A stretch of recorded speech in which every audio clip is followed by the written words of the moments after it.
الله جل جلاله قد أفرد العليا له رتل معي ما قاله قدس معي كلمات.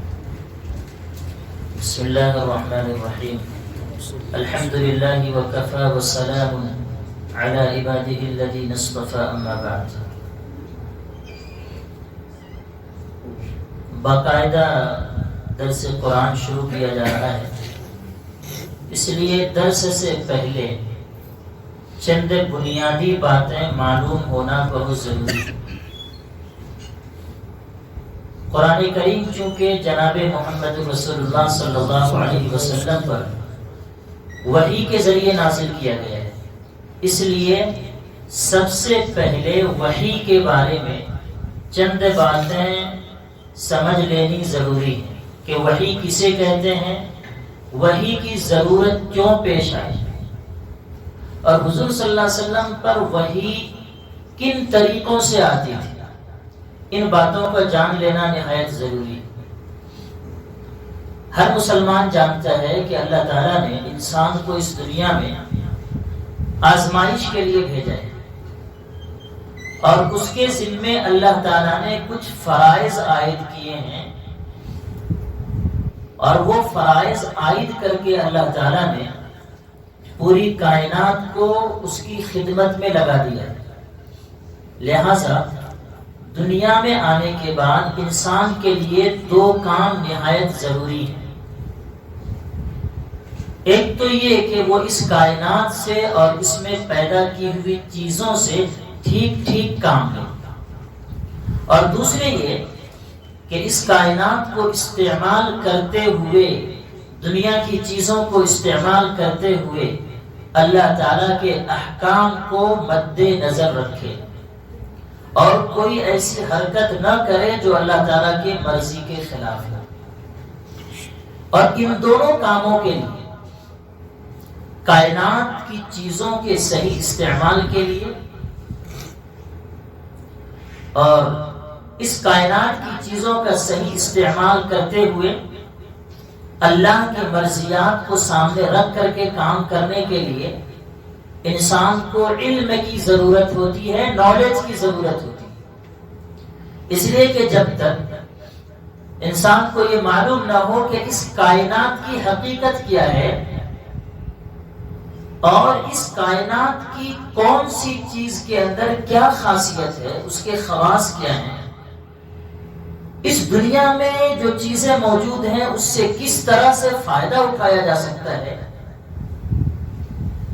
اس وقت تک وہ دنیا کی کوئی چیز اپنے فائدے کے لیے استعمال نہیں کر سکتا۔ اسی طرح سے جب تک انسان کو یہ معلوم نہ ہو کہ اللہ تعالیٰ کی مرضی کیا ہے، اللہ چاہتا کیا ہے، وہ کون سے کاموں کو پسند کرتا ہے، کون سے کاموں کو ناپسند کرتا ہے، اس وقت تک اس کے لیے اللہ تعالیٰ کی مرضی کے مطابق زندگی گزارنا ممکن نہیں ہے۔ چنانچہ اللہ تعالیٰ نے انسانوں کو جب پیدا کیا تو اللہ تعالیٰ نے اس کے ساتھ میں تین چیزیں ایسی پیدا کی ہیں جن کے ذریعے سے یہ جو باتیں میں نے آپ کے سامنے عرض کی، ان کے ذریعے سے آدمی کو ان چیزوں کا علم حاصل ہوتا رہے۔ تین چیزیں اللہ نے ایسی پیدا کی۔ وہ تین چیزیں کیا ہیں؟ ایک تو انسان کے حواس ہیں، جو 5 آرگنز ہیں، انسان کے حواس، یعنی آنکھ ہے، کان ہے، منہ ہے، ہاتھ پاؤں ہیں، اور دوسری چیز عقل ہے، اور تیسری چیز وحی ہے۔ چنانچہ انسان کو بہت سی باتیں اپنے آرگنز سے معلوم ہوتی ہیں، اپنے حواس سے معلوم ہوتی ہیں، آنکھ سے، کان سے، منہ سے، ہاتھ سے۔ تو بہت سی باتیں تو آدمی کو اپنے حواس سے معلوم ہو جاتی ہیں، دیکھ کر کے، چھو کر کے آدمی بہت سی باتوں کو معلوم کر لیتا ہے، اور بہت سی چیزیں ایسی ہیں جن کو انسان عقل کے ذریعے سے معلوم کرتا ہے۔ اور جو باتیں ان دونوں ذریعے سے معلوم نہیں کر سکتے، نہ تو اپنے حواس کے ذریعے سے اور نہ ہی عقل کے ذریعے سے ان کا علم وحی کے ذریعے سے عطا کیا جاتا ہے. اور علم کے یہ جو تینوں ذریعے ہیں، جو نالج کے یہ تینوں سورسز ہیں، اس میں ترتیب کچھ ایسی ہے کہ ہر ایک کی ایک خاص حد ہے اور مخصوص اس کا دائرہ ہے جس کے آگے وہ کام نہیں دیتا ہے. چنانچہ جو چیزیں انسان کو اپنے حواس سے معلوم ہو جاتی ہیں ان کا علم صرف عقل سے معلوم نہیں ہو سکتا.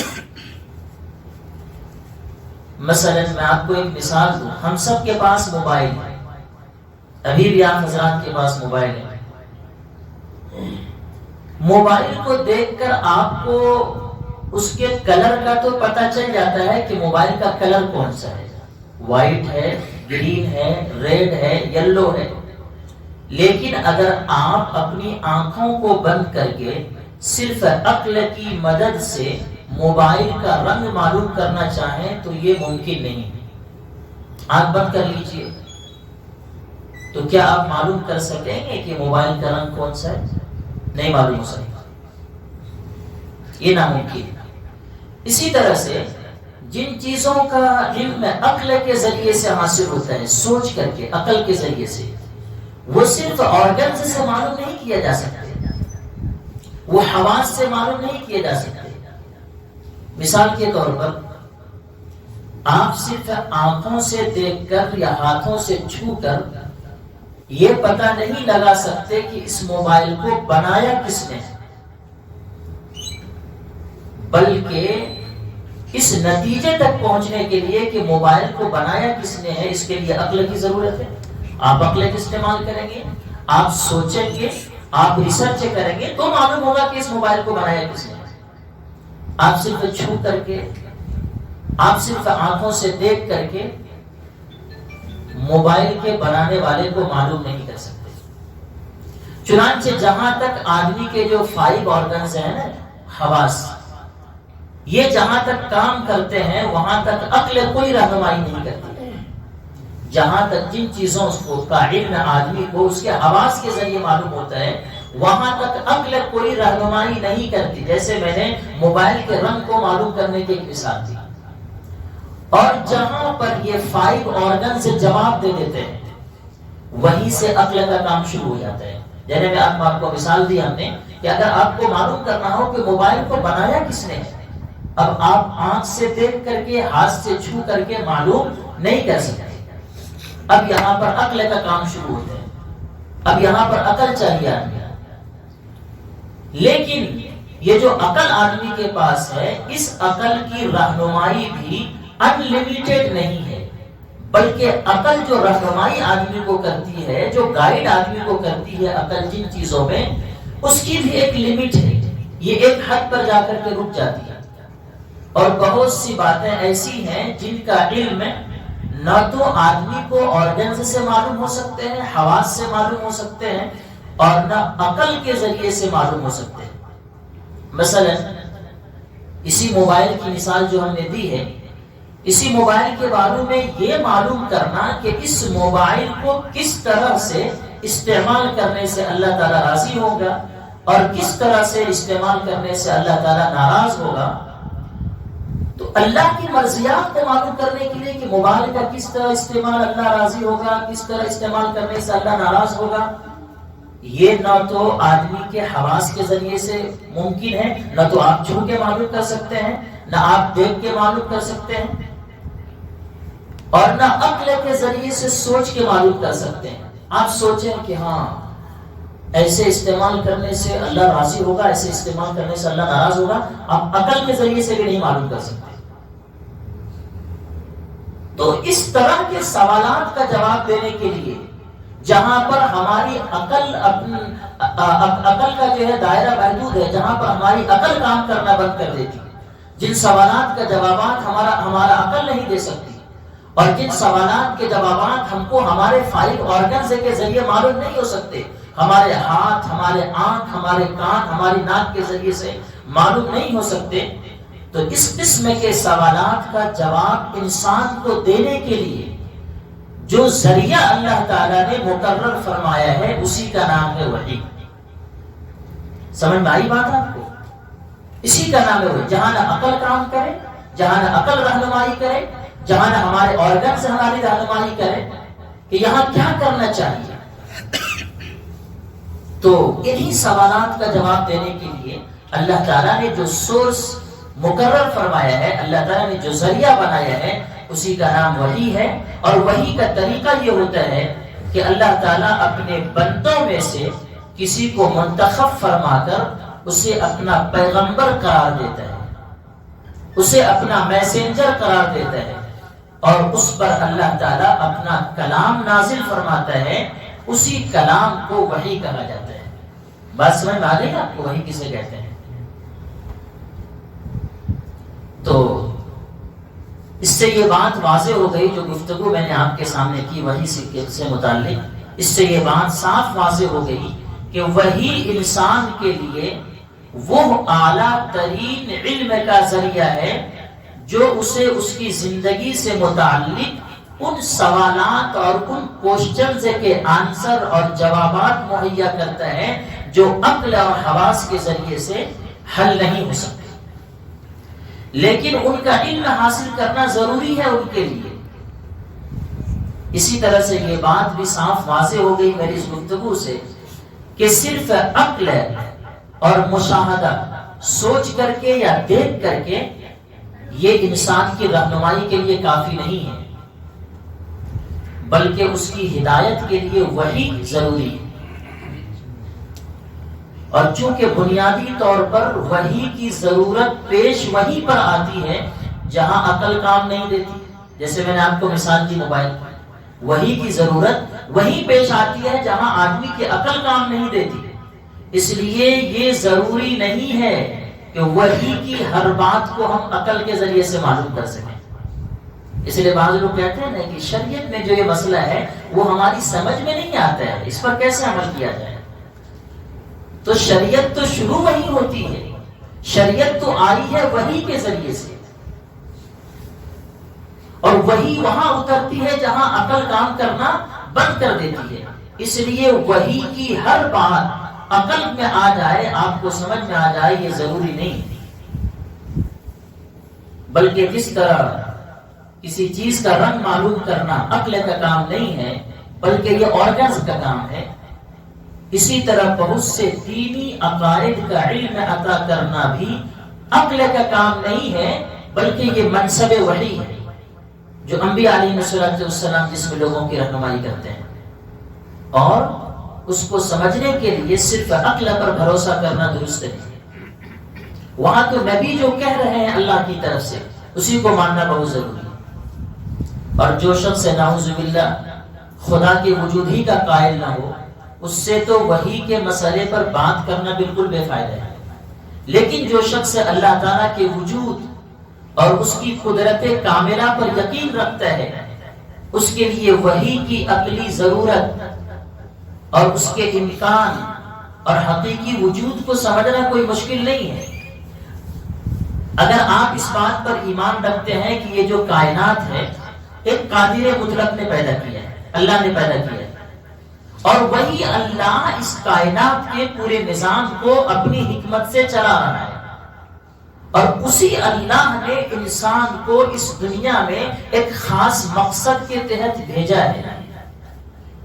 اگر آپ کا اس بات پر یقین ہے کہ اللہ ہی دنیا کے نظام کو چلا رہا ہے اور اللہ ہی نے انسانوں کو اس دنیا میں ایک خاص مقصد کے تحت بھیجا ہے، تو یہ بتائیے کہ پھر یہ بات کیسے ممکن ہے کہ اس نے انسانوں کو پیدا کرنے کے بعد اسے بالکل اندھیرے میں چھوڑ دیا؟ جب اللہ ہی نے پیدا کیا، کائنات بھی، انسانوں کو بھی اللہ نے پیدا کیا، تو پھر اللہ تعالیٰ انسانوں کو ایسے ہی اندھیرے میں کیسے چھوڑ سکتا ہے؟ اور اللہ تعالیٰ نے اسے یہ تک نہ بتایا ہو کہ وہ دنیا میں کیوں آیا ہے؟ یہاں اس کے ذمہ فرائض ہیں، اس کی منزل مقصود کیا ہے، اور انسان کو اس دنیا میں اپنی زندگی کیسے گزارنی چاہیے۔ کیا کوئی شخص ہے جس کے ہوش اور حواس سلامت ہیں ایسا کر سکتا ہے کہ اپنے کسی نوکر کو وہ کہیں سفر میں بھیج دے اور چلتے وقت وہ اس کو یہی نہیں بتائیں کہ تم کو سفر میں کیوں بھیج رہے ہیں؟ اور نہ بعد میں کسی پیغام کے ذریعے سے اس کو یہ بات بتائے کہ اس کے لیے اسے کس کام کے لیے بھیجا گیا ہے، سفر میں اس کی کیا ڈیوٹی ہوگی، اس کو کیا کرنا ہے۔ جب ایک معمولی عقل کا انسان بھی ایسی حرکت نہیں کر سکتا کہ اپنے خادم کو سفر میں بھیجے لیکن مقصد نہ بتائے، اسے بازار میں بھیجے اسے مقصد نہ بتائے، اسے کہیں اور بھیجے اسے مقصد نہ بتائے، جب یہ معمولی عقل کا انسان بھی نہیں کر سکتا تو آخر اللہ تبارک و تعالیٰ کے بارے میں یہ تصور کیسے کیا جا سکتا ہے کہ جس کی حکمت بالغہ سے کائنات کا سارا سسٹم چل رہا ہے، وہ اپنے بندوں تک پیغام بھیجنے کا کوئی ایسا انتظام بھی نہ کر سکے جس کے ذریعے سے انسانوں کو اس کے مقصد زندگی سے متعلق ہدایات دی جا سکے، اسے بتایا جا سکے کہ تمہیں اپنی زندگی کیسے بدل کرنی ہے۔ اگر اللہ تعالیٰ کی حکمت بالغہ پر ہم کو یقین اور ایمان ہے تو پھر ہم کو یہ بھی ماننا پڑے گا کہ اللہ تعالیٰ نے اپنے بندوں کو اندھیرے میں نہیں چھوڑا ہے، بلکہ ان کی رہنمائی کے لیے اللہ تعالیٰ نے ایک پورا باقاعدہ نظام ضرور بنایا ہے۔ لہذا رہنمائی کے اسی باقاعدہ نظام کا نام وحی اور رسالت ہے۔ بات سمجھ آ رہی؟ میری اس گفتگو سے شاید آپ حضرات اگر سمجھ رہے ہو تو یہ بات صاف واضح ہو جاتی ہے کہ یہ جو وحی ہے نا، یہ صرف ایک دینی اعتقاد نہیں ہے، دینی عقیدہ نہیں ہے، بلکہ یہ ایک عقلی ضرورت بھی ہے جس کا انکار دراصل اللہ تعالیٰ کی حکمت کا انکار کرنا ہے۔ یہ وحی اللہ تعالیٰ نے ان ہزاروں پیغمبروں پر نازل فرمائی جنہوں نے اپنے اپنے زمانے میں لوگوں کی ہدایت کا سامان کیا، یہاں تک کہ حضور اکرم صلی اللہ علیہ وسلم پر قرآن کریم قیامت تک آنے والے انسانوں کی رہنمائی اور ہدایت کے لیے نازل فرمایا گیا، اور آپ صلی اللہ علیہ وسلم پر وحی کے اس مقدس سلسلے کو مکمل کیا گیا۔ بات سمجھ میں آ گئی آپ کو وحی کسے کہتے ہیں اور وحی کی ضرورت کیوں پیش آئی؟ دوسری بات یہ کہ وحی حضور اکرم صلی اللہ علیہ وسلم پر جو آتی تھی وہ کیسے آتی تھی، اس کا کیا طریقہ ہوتا تھا؟ چنانچہ بخاری شریف کی ایک روایت میں حضرت عائشہ رضی اللہ تعالیٰ نے فرماتی ہیں کہ ایک مرتبہ حضرت حارث بن ہشام رضی اللہ تعالیٰ عنہ نے حضرت صلی اللہ علیہ وسلم سے پوچھا کہ آپ پر وحی کس طرح آتی ہے، سوال کیا آپ سے، تو آپ صلی اللہ علیہ وسلم نے فرمایا کہ کبھی تو مجھے گھنٹی کی جو آواز ہوتی ہے نا، کبھی تو مجھے گھنٹی کی سی آواز سنائی دیتی ہے، اور وحی کی یہ جو صورت ہوتی ہے، یہ جو طریقہ ہوتا ہے وحی کے اترنے کا کہ گھنٹی جیسی آواز مجھے سنائی دیتی ہے، وحی اترنے کا یہ طریقہ اور یہ صورت میرے لیے سب سے زیادہ سخت ہوتی ہے، سب سے زیادہ مشکل ہوتی ہے۔ پھر جب یہ سلسلہ ختم ہو جاتا ہے تو جو کچھ اس آواز میں کہا ہوتا ہے، جو کچھ اس گھنٹی جیسی آواز میں ہم کو جو کچھ کہا جاتا ہے وہ سب مجھے یاد ہو جاتا ہے، اور کبھی فرشتہ میرے سامنے ایک مرد کی صورت میں آ جاتا ہے۔ تو ایک تو یہ کہ گھنٹی جیسی آواز آپ صلی اللہ علیہ وسلم کو سنائی دیتی تھی جب وحی آتی تھی تو، اور جو کچھ اس آواز میں کہا جاتا تھا آپ کو یاد ہو جاتا تھا۔ اور دوسری صورت وحی کی یہ تھی کہ فرشتہ کسی انسانی شکل میں آپ صلی اللہ علیہ وسلم کے پاس آ کر اللہ کا پیغام پہنچا دیتا تھا کہ اللہ نے یہ کہا ہے۔ ایسے مواقع پر عموماً حضرت جبرائیل علیہ السلام ایک بڑے مشہور صحابی ہیں حضرت دحیہ کلبی رضی اللہ تعالیٰ جو بڑے خوبصورت صحابی تھے، تو حضرت جبرائیل جب انسانی شکل میں آتے تھے تو عموماً حضرت دحیہ کلبی رضی اللہ تعالیٰ جو صحابی ہیں ان کی صورت میں تشریف لایا کرتے تھے، البتہ کبھی کبھار جو ہے کسی دوسری صورت میں بھی تشریف لائے ہیں۔ بہرحال جب حضرت جبرائیل علیہ السلام انسانی شکل میں وحی لے کر آتے تو وحی کے نازل ہونے کی یہ صورت آپ صلی اللہ علیہ وسلم کے لیے سب سے آسان ہوتی تھی۔ انسانی شکل میں فرشتہ آنا اور آپ سے بتا رہا ہے کہ اللہ نے یہ پیغام دیا ہے، اس میں کوئی دشواری اور مشکل نہیں ہوتی تھی۔ تیسری صورت یہ تھی وحی کے نازل ہونے کی کہ حضرت جبرائیل علیہ السلام کسی انسانی شکل اختیار کیے بغیر اپنی اصلی صورت میں دکھائی دے دیتے تھے، جو حضرت جبرائیل کی اصلی صورت ہے فرشتے کی۔ لیکن ایسا واقعہ آپ صلی اللہ علیہ وسلم کی پوری عمر میں صرف 3 مرتبہ ہوا کہ جبرائیل اپنی اصلی شکل میں آئے ہیں آپ کے پاس اللہ کا پیغام لے کر۔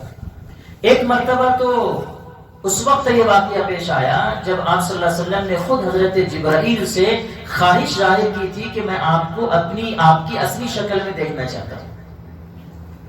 اور دوسری مرتبہ معراج کے موقع پر آپ نے حضرت جبرائیل کو اصلی شکل میں دیکھا، اور تیسری بار یہ نبوت کے بالکل شروع کے زمانے میں مکہ مکرمہ کے مقام اجیاد پر، اجیاد ایک علاقے کا نام ہے، تو مکہ مکرمہ کے مقام اجیاد پر، وہاں پر آپ نے حضرت جبرائیل کو ان کی اصلی شکل میں دیکھا۔ تو پہلے 2 واقعات تو صحیح سند سے ثابت ہیں، البتہ یہ جو آخری واقعہ ہم نے ذکر کیا ہے کہ نبوت کے ابتدائی زمانے میں مکہ مکرمہ میں اجیاد کے مقام پر حضرت جبرائیل کو آپ نے دیکھا ہے، چونکہ بہت سے لوگ پوچھتے بھی ہیں اس بارے میں، تو یہ آخری واقعہ سند کے اعتبار سے کچھ کمزور ہے۔ بہرحال تو 3 مرتبہ آپ علیہ السلام نے حضرت جبرائیل کو اصلی شکل میں دیکھا۔ اور چوتھی صورت جو وحی کے نازل ہونے کی ہوتی تھی وہ براہ راست اور بلا واسطہ، بیچ میں کوئی ذریعہ واسطہ نہیں، اللہ تبارک و تعالیٰ سے رسول اللہ صلی اللہ علیہ وسلم کی گفتگو ہوتی تھی۔ اور یہ شرف، یہ عزت، یہ کرامت نبی صلی اللہ علیہ وسلم کو بیداری کی حالت میں صرف ایک بار یعنی معراج کے موقع پر حاصل ہوا ہے۔ البتہ ایک مرتبہ خواب میں بھی آپ اللہ تعالیٰ سے ہم کلام ہوئے، اللہ تعالیٰ سے آپ کی بات ہوئی۔ اور 5ویں صورت وحی کی یہ تھی کہ حضرت جبرائیل علیہ السلام کسی بھی صورت میں سامنے آئے بغیر آپ صلی اللہ علیہ وسلم کے دل میں کوئی بات القاء فرما دیتے تھے، ڈال دیتے تھے۔ یہ 5 شکلیں اور صورتیں تھیں وحی کے نازل ہونے کی۔ بس میں ماری ہے۔ اب تھوڑا سا میں قرآن کریم جو نازل ہوتا تھا آپ علیہ السلام پر، تو کیا یہ قرآن پورا ایک ہی مرتبہ نازل ہو گیا؟ کیا شکل تھی؟ کتنے دنوں میں نازل ہوا؟ تو تقریباً یہ ہر ایک کو معلوم ہے، اور اس بات پر اتفاق بھی ہے کہ قرآن کریم کا تدریجی نزول دھیرے دھیرے آپ علیہ السلام کے دل پر جو ہوا ہے، اس کا آغاز اور اس کی شروعات اس وقت ہوئی جب آپ صلی اللہ علیہ وسلم کی عمر 40 سال تھی، اور اس نزول کی ابتدا بھی صحیح قول کے مطابق لیلۃ القدر میں ہوئی، شب قدر میں۔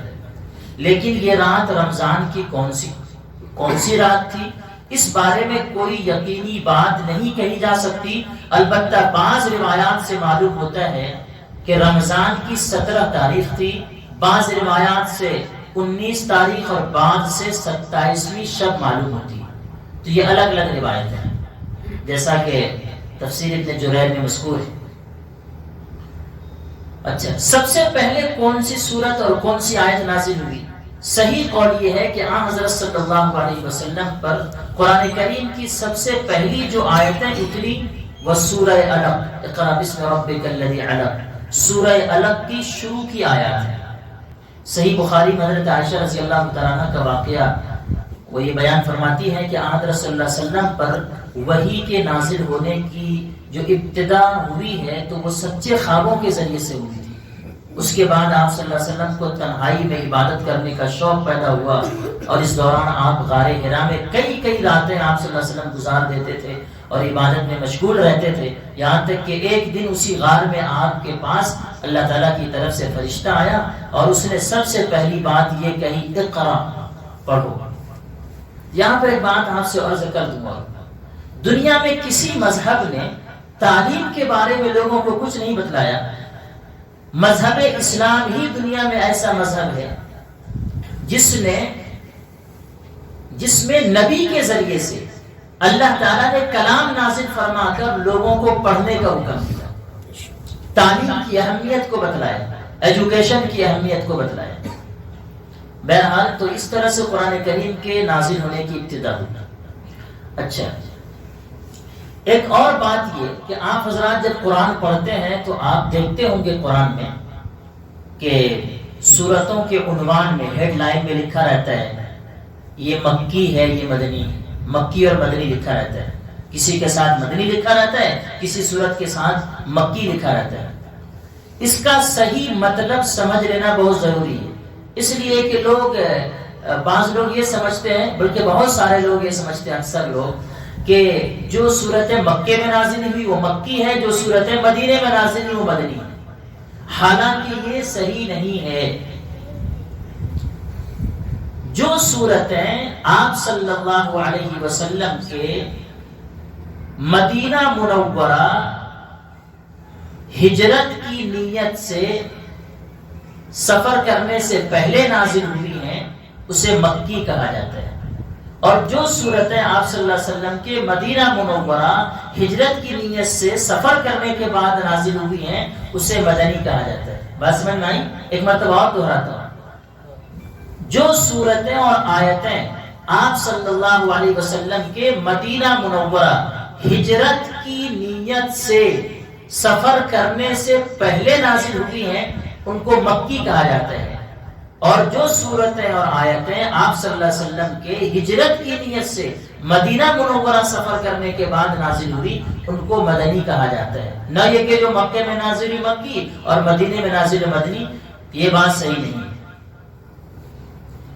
چنانچہ جو آیتیں آپ صلی اللہ علیہ وسلم پر مینا میں، عرفات میں یا معراج کے سفر کے دوران نازل ہوئی وہ بھی مکی کہلاتی ہیں، یہاں تک کہ جو آیتیں ہجرت کے سفر کے دوران مدینے کے راستے میں نازل ہوئی ہیں ان کو بھی مکی کہا جاتا ہے۔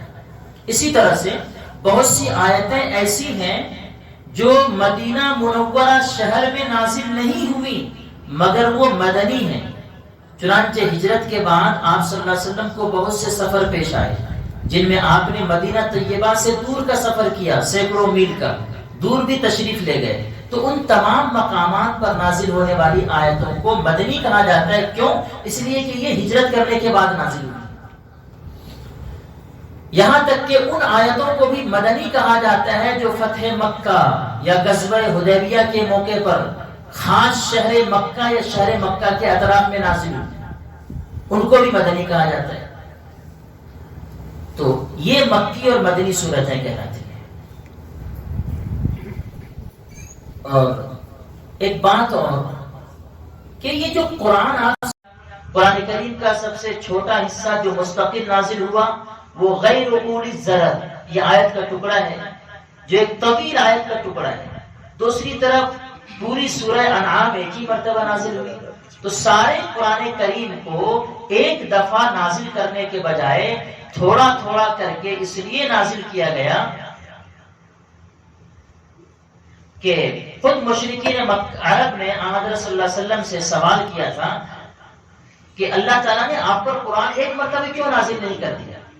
تو اللہ تعالیٰ نے اس سوال کا جواب خود دیا ہے، اور وہ قرآن کریم کی آیت سورہ فرقان میں موجود ہے۔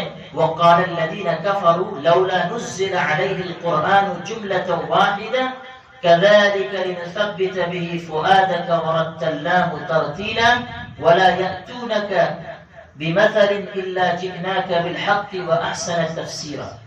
یہ کافر لوگ کہتے ہیں کہ محمد پر سارا قرآن ایک ہی دفعہ کیوں نازل نہیں کر دیا گیا؟ اے پیغمبر، ہم نے ایسا اس لیے کیا تاکہ اس کے ذریعے سے آپ کے دل کو مضبوط رکھیں۔ اللہ نے کیوں تھوڑا تھوڑا قرآن نازل کیا؟ تاکہ حضور کے دل کو مضبوط رکھیں۔ یہ اللہ کو جواب دے رہے ہیں، اور ہم نے اسے ٹھہر ٹھہر کر پڑھوایا ہے، اور جب کبھی یہ لوگ آپ کے پاس کوئی انوکھی بات لے کر آتے ہیں تو ہم آپ کو اس کا ٹھیک ٹھیک جواب اور زیادہ وضاحت کے ساتھ دے دیتے ہیں۔ تو اللہ نے آپ کے دل کو، آپ کو پریشانی نہ ہو، آپ کا دل مضبوط رہے، دل بندھا ہوا رہے، اس لیے اللہ نے قرآن کو تھوڑا تھوڑا اتارا ہے۔ اور اسی طرح سے امام رازی رحمۃ اللہ علیہ نے جو تفسیر کے بڑے امام ہیں، جن کی کتاب ہے تفسیر کبیر، اس میں انہوں نے دھیرے دھیرے تھوڑا تھوڑا قرآن کریم کے نازل ہونے کی حکمتیں بیان فرمائی ہیں۔ میں اس کا خلاصہ آپ کے سامنے پیش کرتا ہوں۔ وہ فرماتے ہیں، ایک بات تو یہ ہے کہ حضرت صلی اللہ علیہ وسلم امی تھے، پڑھے لکھے نہیں تھے، اس لیے اگر سارا قرآن ایک مرتبہ نازل کر دیا گیا ہوتا تو اس کا یاد رکھنا اور ضبط کرنا دشوار ہو جاتا، اس لیے اللہ نے تھوڑا تھوڑا نازل کیا۔ ایک وجہ تو یہ آپ امی تھے، پڑھے لکھے نہیں تھے، اگر اللہ پورا قرآن ایک ساتھ نازل کر دیتے تو اس کا یاد رکھنا اور اس کو ضبط کرنا مشکل ہو جاتا۔ دوسری حکمت یہ تھی کہ اگر پورا قرآن ایک ہی دفعہ نازل کر دیا جاتا تو تمام احکام کی پابندی فوراً لازم ہو جاتی، اس لیے کہ اللہ کی طرف سے کوئی حکم اترے تو اس پر عمل کرنا ضروری ہے۔